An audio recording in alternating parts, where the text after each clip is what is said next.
Bonjour à tous et bienvenue sur la chaîne de Nanto Gobelin Noob. Aujourd'hui on se retrouve pour les règles de la semaine. C'est notre numéro 59, les foudroyeurs Grunstock, et on débute justement par leur charte d'unité.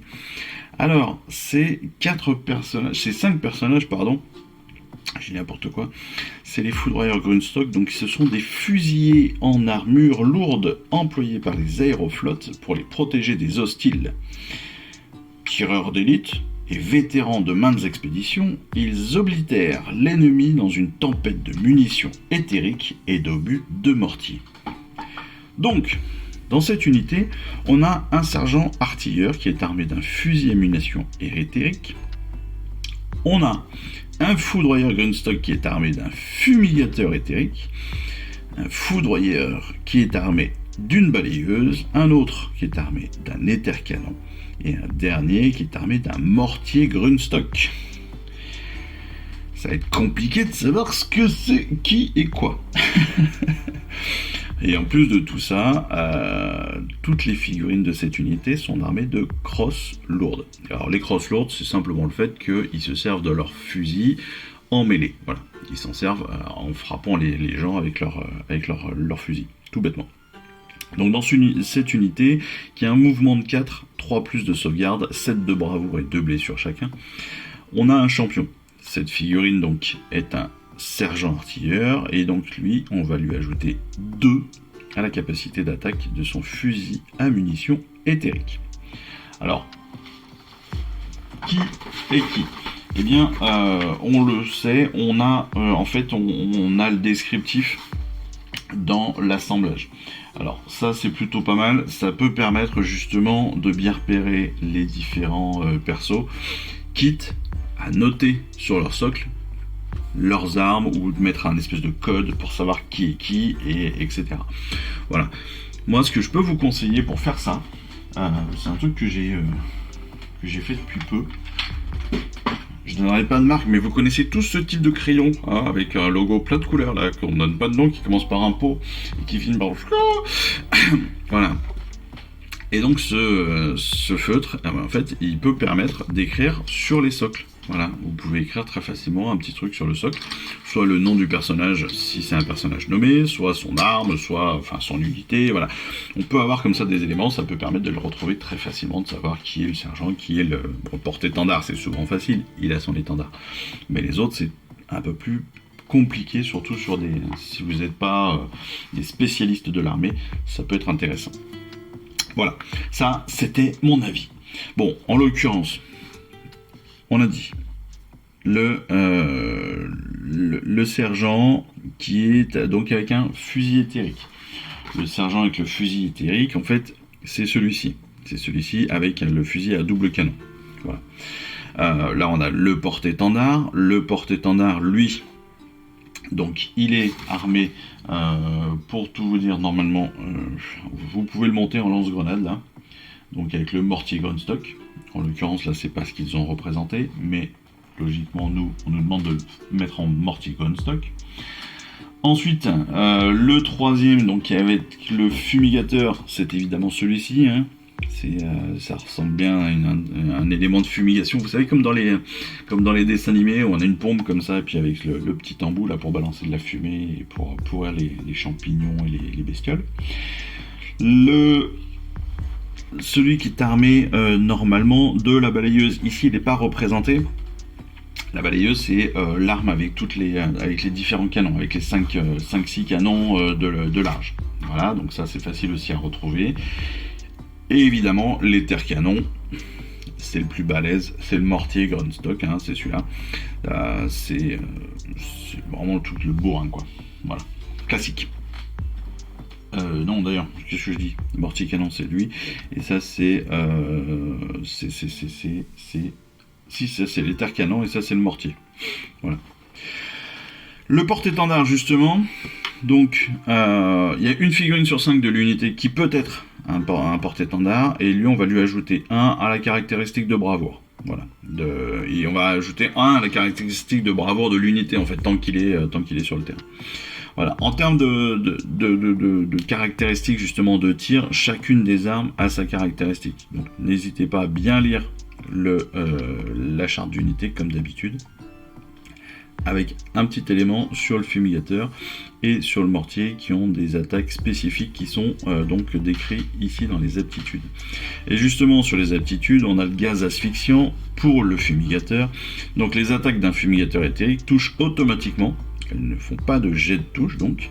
De plus, à la fin de la phase de combat, vous pouvez choisir une unité ennemie qui est à 3 pouces de la figurine, qui est armée donc de ce fumigateur, et si vous le faites, on jette un dé, et sur 2+, l'unité ennemie concernée subit des 3 blessures mortelles. Donc non seulement elle n'a pas de jet de touche à faire avec le fumigateur, mais en plus, à chaque fin de phase de combat, elle peut infliger des 3 blessures mortelles sur un 2+. Plutôt pas mal.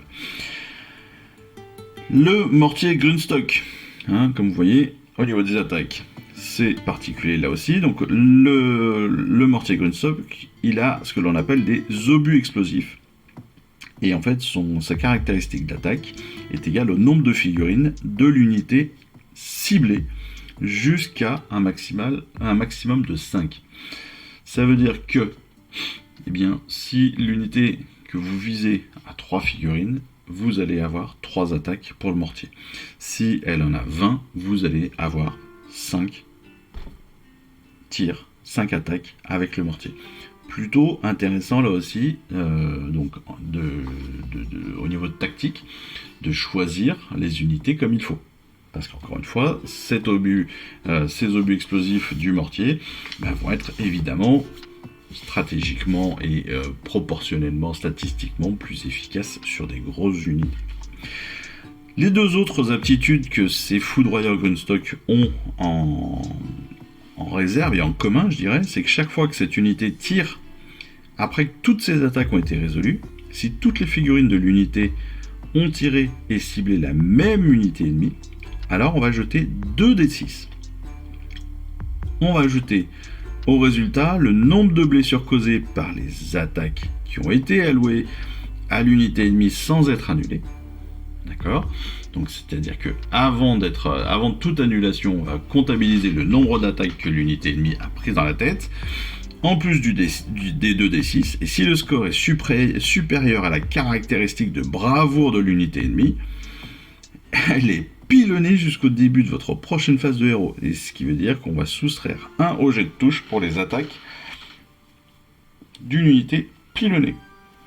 Une unité ne peut pas être pilonnée plus d'une fois au même moment. C'est-à-dire que si vous avez plusieurs unités de foudroyeur Grunstock, elles ne peuvent pas toutes se mettre sur la même unité, avec ce tir de suppression. Mais ça veut dire quoi ? Ça veut dire que, non seulement elles sont quand même assez puissantes, on le voit, elles ont 3 touches, pour la plupart elles sont en 3+, pour toucher, et 4+, entre 2 et 4+, pour blesser, elles ont presque toutes de la perfo, elles font des dégâts entre 1 et 3 chacune, enfin voilà, elles ont pas mal d'attaques de 1d6, 5, 1, jusqu'à 5 pour le mortier, enfin voilà, il y a pas mal d'attaques possibles, il y a pas mal de dégâts possibles aussi, et en plus, elles ont un tir de suppression qui va leur permettre de soustraire un rejet de touche des unités et des attaques d'une unité visée. C'est quand même pas mal. Enfin, la dernière aptitude, c'est le pique-vrille. Chaque fois que cette unité combat, une fois que toutes ses attaques ont été résolues, si cette unité inclut encore donc un sergent artilleur, on va choisir une unité ennemie qui est à 3 pouces, jeter un dé, et sur un 5+, l'unité choisie prendra une blessure mortelle. Donc ça aussi, c'est un petit plus, c'est pas grand chose, mais sur un 5+, bim, hop, une petite blessure comme ça en passant, c'est très moche, mais ça passe. Allez, on revient sur les tutoriels très classiques. Sur l'obus explosif, on l'a dit, on a une unité de 3, il va y avoir 3 attaques pour le mortier Grunstock. S'ils sont plus de 5, on va avoir 5 attaques. Le gaz asphyxiant, on l'a dit, il n'y a pas de jet de touche à faire, elle touche automatiquement. Donc, c'est déjà un lancer de gagner et une possibilité de blessure bien plus importante. Ça, c'est intéressant. On rappelle aussi, évidemment, que à la fin de la phase de combat, le gaz asphyxiant va pouvoir provoquer donc des 3 blessures mortelles sur un 2+. Voilà. Donc vous faites un 2+, Et là, vous provoquez des 3 blessures mortelles sur l'unité ennemie. Plutôt cool. Enfin, les tirs de suppression, c'est ce qu'on disait. On a notre 2d6 plus le nombre de blessures que l'on avait occasionné dans la phase de tir. Si ce chiffre est supérieur à la bravoure de l'unité ennemie, sachant qu'il faut avoir attaqué qu'une seule unité ennemie avec ses foudroyeurs Gunstock, si c'est au-dessus de la bravoure, eh bien, jusqu'à... elle subit donc un -1 au jet de touche jusqu'au début de notre prochaine phase de héros. Et ça, c'est plutôt intéressant parce que ça veut dire que sur leur phase de tir à eux, par exemple, ou sur leur phase de combat à eux, ils vont être à -1 au jet de touche. Voilà. C'était la charte d'unité des foudroyeurs. Bonne unité quand même, hein. On est pas mal. Hein. Je me demande combien de points ça coûte, mais là on est quand même sur une belle unité qui peut être bien méchante, quoi. Allez, on passe ensuite au plan de bataille numéro 9. C'est notre avant-dernier plan de bataille sur la campagne Briscard, qui s'appelle donc l'épreuve du feu. Les éclaireurs, les forces de l'ordre, sont rentrés en hâte pour signaler que d'autres débris d'Andrin ont été localisés, en plein cœur du territoire ennemi. La Horde Verte s'est rassemblée autour du site, s'attendant vraisemblablement à ce que les Sigmarites viennent le fouiller. Le seigneur impératant, à au cœur de l'âme, étudie ses options et décide de retrouver ces morceaux. L'hypothèse qu'il ne s'agisse que de bouts de ferraille inutiles reste viable, mais il peut tout aussi bien s'agir de composants technologiques avancés ou de pièces très dangereuses. Seul un andrigneur du Hardin qualifié pourrait en être sûr, et le seul moyen pour que rien ne tombe entre les griffes de la destruction est de tout récupérer. Une expédition est mobilisée immédiatement et arrive assez vite au champ de débris. Les éclaireurs ont bien analysé la situation et de part et d'autre des carcasses, des mouvements fugaces trahissent la présence de barbares bien mal camouflés. Les commandants revoient leur plan et décident de maintenir l'attaque. Alors que les unités de l'ordre s'ébranlent, les Oruks surgissent de leur cachette, poussant des cris de joie, pressés d'aller à la baston. Ça va se friter, comme chaque semaine.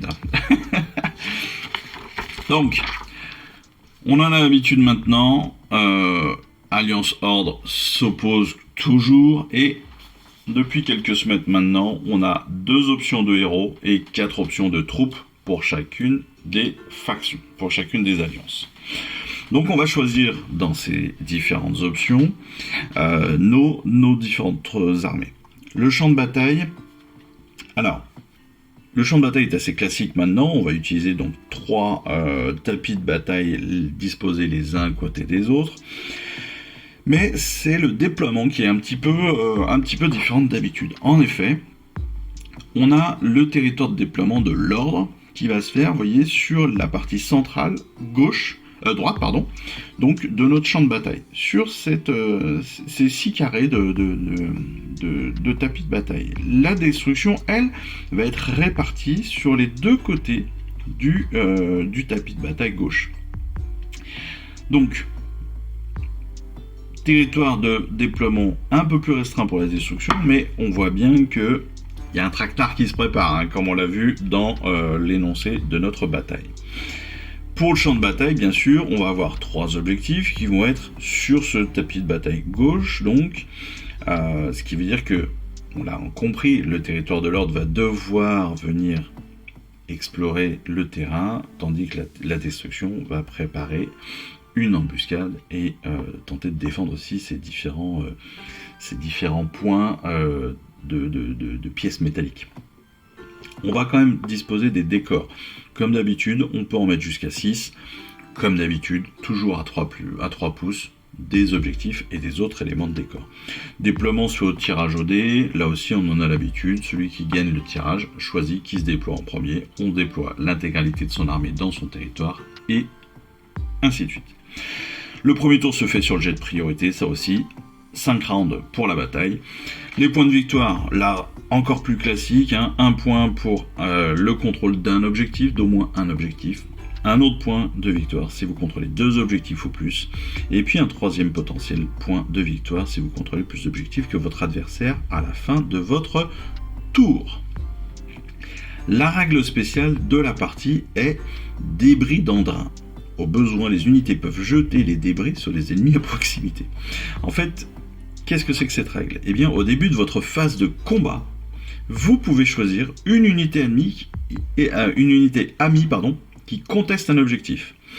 Puis, choisir une unité ennemie à 3 pouces, ou moins de l'unité amie que l'on vient de choisir, qui donc conteste un objectif, et l'unité ennemie subit alors des 3 blessures mortelles. Autrement dit, vous contestez un objectif, eh bien vous pouvez choisir une unité ennemie qui est pas très très loin, 3 pouces ou moins, et vous allez lui balancer des morceaux de métal. Voilà, tout bêtement, et donc ils vont subir des 3 blessures mortelles. C'est plutôt rigolo, c'est assez amusant comme règle. Donc, un truc à utiliser avec excès, bien évidemment. On passe maintenant à la mobilisation générale. Je rappelle, la mobilisation générale, c'est Eve et Yann, les responsables. En tout cas, les personnes du studio de Warhammer qui jouent ces différents plans de bataille pour préparer ces fascicules et pour être sûr que tout fonctionne comme il faut. Et ils nous proposent ici donc de nous expliquer les choix qu'ils ont faits en termes d'armée et comment est-ce qu'ils s'en sont sortis plus ou moins pendant leur bataille. Eve qui fait l'ordre, qui joue l'ordre, et Yann qui joue la destruction comme d'habitude. Eve, elle va prendre un seigneur impératant avec son Griff Dog, la chevaleresse Arcanum comme héros, et elle va en fait se déployer avec la chevaleresse à l'arrière de sa force pour protéger à la fois la chevaleresse et protéger aussi les autres unités. Pour ses choix de troupes, elle va opter pour ses foudroyeurs Grunstock, ça paraît évident, pour tester les performances bien sûr de cette unité au combat, mais c'est évident que ça va dans l'ordre des choses, si c'est les personnages de la semaine, c'est un peu pour les jouer. Elle va aussi prendre les Praetors qui vont lui permettre de soutenir entre autres son seigneur impératant qui lui sera posé en première ligne à l'inverse de la chevaleresse Arcanum. Elle va aussi prendre son char foudroyeur histoire d'avoir du déplacement rapide, de l'attaque à distance aussi et de la mêlée assez balèze. Et puis enfin elle va prendre une unité de Vindictors histoire d'avoir une unité qui soit assez mobile, assez forte en mêlée, résistante, enfin voilà, l'idée c'est d'avoir un truc un peu versatile comme ça qui puisse être optimum sur l'ensemble des situations. Pour Yann, eh bien lui il va prendre le boss qui tue avec son grotte surinaire en premier choix de héros. Il va le déployer justement en première ligne pour l'envoyer rapidement au combat. Ensuite il va prendre un chaman vasomancien, évidemment pour des capacités magiques à distance. En choix de troupe, il va choisir donc des éventreurs, là aussi un peu comme les Vindictors, on rappelle, ce sont des unités qui sont assez utiles dans toutes les situations, donc ça c'est très intéressant pour lui. Il va aussi prendre un troupeau de Squig, donc c'est une unité qui peut être hyper puissante mais aussi très imprévisible. Et puis pour ces deux derniers choix de troupes, il va opter pour des unités de tir, histoire de protéger à distance les objectifs et peut-être toucher surtout à distance les différentes attaques et unités de Eve. Et donc pour ça, il va prendre les embrocheurs et bien sûr l'empaleuse qui a des grandes capacités de tir, on le rappelle, à distance, de précision, de force, enfin la totale. Comment est-ce qu'ils vont s'en servir ? En fait, les foudroyeurs Grunstock, évidemment, vont être très très bons parce qu'on l'a vu dans leur charte d'unité, ils ont quand même un super éventail de capacités, d'aptitudes et même de dégâts possibles. Donc ça, c'est plutôt cool. Elle va s'en servir pour viser des unités en particulier. Ça, c'est intéressant comme concept. C'est-à-dire que comme ils ont des aptitudes qui permettent non seulement de tirer très fort, mais en plus de viser lorsque l'unité entière attaque une seule unité ennemie, elle va avoir une capacité de dégâts encore supérieure si elle n'attaque qu'une seule unité par tour. Donc elle va s'en servir et ça va pouvoir permettre donc de concentrer ses tirs sur une unité à chaque tour afin d'exploiter toutes ses aptitudes et entre autres donc tir de suppression. Son char foudroyeur va pas être très utile parce que apparemment il a été bloqué très rapidement par les tirs ennemis. Voilà. Mais bah oui, parce qu'il a été chargé entre autres par des unités ennemies et puis en plus il va finir par mourir, on nous dit. Mais ça reste un choix fiable, c'est surtout que ça reste un choix intéressant pour concentrer les attaques ennemies. Parce qu'on sait que c'est une figurine qui est assez balèze, qui est assez résistante, et donc qui forcément va être un point d'attrait pour l'ennemi, pour attirer l'ennemi sur un point précis. Les Praetors, ils vont bien soutenir le Seigneur Impératant, en encaissant pas mal de blessures pour lui. Et puis en plus, comme c'est quand même là aussi des forces assez balèzes, elles vont pouvoir fournir des bonnes capacités de mêlée à l'ordre. Les Vindictors, eux, ils se sont fait charger, ils se sont fait attaquer, et on suppose qu'ils n'ont pas fait long feu, je pense. Pour Yann, eh bien, en fait, il va se concentrer, lui, sur la puissance de feu de son empaleuse et de ses embrocheurs. Pourquoi l'empaleuse, les embrocheurs vont pouvoir attaquer de loin. Et entre autres, sur le char foudroyeur, ils vont le bloquer de loin, et puis surtout, ils vont l'éliminer au fur et à mesure. Mais ça va leur prendre et les impacter sur plusieurs tours. Les embrocheurs, eux, vont aller sur les héros de Eve. Ils vont quand même réussir quelques bons petits coups, on nous dit, même si le Seigneur Impératant, qui est une bonne cible, bien tanky, d'autant plus avec les Praetors, va résister. Mais ça va permettre quand même de le bloquer à distance, et puis surtout, ça va permettre peut-être de garder les contrôles des objectifs plus facilement. Troupeau de Squig, lui, il va charger les Vindictors, il va les défoncer, ils vont les défoncer, ils vont aussi récupérer l'objectif qui était proche d'eux, et donc ce qui fait que les embrocheurs, les Squig vont pouvoir récupérer aussi des objectifs. On nous le dit pas, mais on suppose quand même que cette semaine c'est la destruction qui a gagné dans leur partie, parce que on nous dit quand même que les embrocheurs tiennent des objectifs et marquent de nombreux points de victoire, donc on peut supposer quand même que la destruction a fait son office. Tactique de la destruction comme ça en embuscade a très très bien fonctionné, avec le tir de loin des embrocheurs et de l'empaleuse, avec les agressions des égorgeurs et des éventreurs et des Squig, et puis certainement le contrôle des objectifs avec le boss qui tue et avec ces unités un petit peu fourre-tout, enfin, en tout cas un petit peu pratique. Voilà. Donc encore une fois, c'est hyper intéressant, je trouve, comme explication, comme application, pour qu'on comprenne bien encore une fois quelques éléments tactiques. Pour Eve, on a vu qu'il y a des unités qui vont être hyper utiles en s'appliquant sur une autre unité ennemie. Je prends là, ce sont les foudroyeurs Grunstock. Le char, lui, il va permettre d'avoir un point d'intérêt, un point d'objectif intéressant pour l'ennemi. C'est-à-dire que l'adversaire, et là en l'occurrence les Oruks, qui vont se concentrer sur ce char, les empaleurs, l'empaleuse et les éventreurs, j'ai encore perdu le mot. Et les embrocheurs, pardon, je le baille. L'empaleuse et les embrocheurs, donc ils vont se concentrer sur le char, histoire qu'il soit un peu moins efficace et qu'il récupère moins de choses. Mais le fait de les concentrer comme ça sur une seule figurine, ça a dû les bloquer pendant plusieurs tours.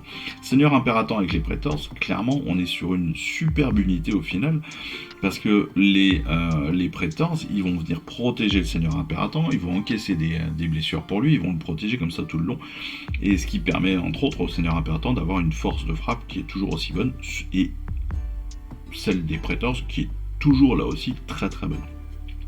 Les Vindictors, eux, même s'ils se sont fait éclater, comme ils sont un petit peu passe-partout, ils sont toujours très utiles sur un terrain, au même titre que les éventreurs. Par contre, au niveau de la destruction, bah ouais, c'est le troupeau de squid qui peut faire énormément de dégâts. Quand ça tombe bien, c'est parfait. Quand vous ratez des jets, et ben ça peut être hyper frustrant parce qu'ils peuvent se faire décimer en quelques instants. Mais le fait qu'ils reviennent très facilement, qu'ils repopent très facilement, ça peut être aussi là encore une fois frustrant pour l'adversaire cette fois-ci parce que il en tue, mais il y en a toujours. Donc ça peut être pas mal. Le chaman a dû balancer 2-3 sorts de loin pour protéger tout le monde. Les embrocheurs, les ventreurs, même s'ils étaient obnubilés par le char, clairement, une fois le char détruit, ils ont pu s'attaquer aussi au reste, toujours à distance, avec des tirs de précision, avec de la puissance. Et tout cela, en fait, tous ces éléments-là font que on a un combat qui est plutôt balèze, mais avec des choix tactiques complètement différents. Et c'est ça qui est intéressant encore une fois, c'est voir en fonction du terrain qu'est-ce que je prends, qu'est-ce que je chope comme armée, comment je les utilise et comment je les place, surtout sur le déploiement, etc. etc. Voilà, j'espère que toutes ces petites réflexions pourront vous être utiles à un moment ou à l'autre dans votre jeu et dans vos batailles. En attendant les prochaines vidéos, écoutez, moi je vous remercie encore, comme il est presque de tradition, de me suivre dans cette aventure. Aventure qui devrait se terminer d'ici 6 mois à peu près, parce que là il nous reste à peu près 6 colis je crois. Le prochain ne devrait pas tarder, ne serait-ce qu'à décoller des entrepôts. Je dis pas arriver parce que maintenant je ne me fais plus d'illusions. Ils ont toujours une semaine ou deux de retard maintenant, mais j'espère que ça va être résolu. En attendant nos prochaines vidéos de découverte donc du prochain colis, de montage, de fascicules, de peinture et de règles, écoutez, moi il me reste plus qu'à vous souhaiter une excellente fin d'après-midi, une excellente fin de semaine pour ceux qui sont pas dans l'après-midi, et puis je vous souhaite à tous une excellente journée. Voilà, c'est tout, parce que j'espère que pour vous il fait beau. Et puis voilà, allez, je vous embrasse. Ciao, bye bye. Je vous remercie d'avoir suivi cette vidéo. Si ça vous a plu, abonnez-vous, lâchez un petit like et un commentaire et suivez-moi sur Instagram où je poste régulièrement des photos de mes dernières réalisations et dernières peintures. Et puis comme il est maintenant de tradition sur la chaîne, je vous souhaite une excellente fin de journée et surtout, lisez bien, collectionnez bien, assemblez bien, peignez bien et jouez bien. Allez, je vous embrasse et puis je vous dis à très vite. Allez, ciao, bye bye.